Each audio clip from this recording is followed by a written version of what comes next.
everybody at the Mawson shops. I'd like to introduce our local independent, Fiona Carrick. And Fiona, perhaps you could talk a little bit about what you stand for and about why you're standing for this next month's ACT election.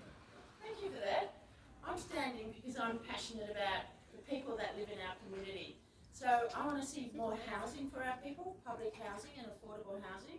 I'm really keen for frontline services, so more health professionals, more teachers, more police, and more funding for our community sector because we need those wraparound services in disability and aged care, domestic violence, all those sort of services.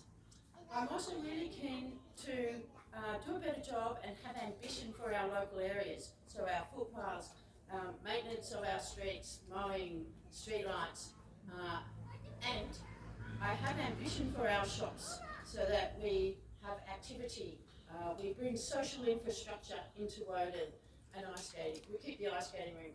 We have an indoor sports stadium, an arts centre, an aquatic centre. We have that sort of social infrastructure that brings people together and it's good for our mental health to connect with people. I'm also very keen on transparency and integrity in the government and proper community engagement. And lastly, I'd say I'd like to look at the budget and make sure that we reduce waste and bring down the debt. Thank you. And that's some really good points there, Fiona. And tell me, Fiona, why do you think that an independent would do a much better job at this than one of our major political parties? Our MLAs are aligned with their parties. So they're either aligned with the Labor politics or Greens or Liberals. If we have independents, we're not aligned with anybody. We can represent the community and bring forward ideas and hold the government to account.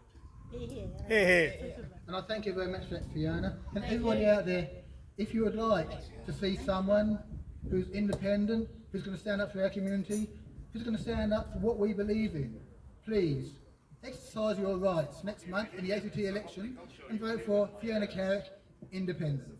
Yay! Thank you so much. That was so cool.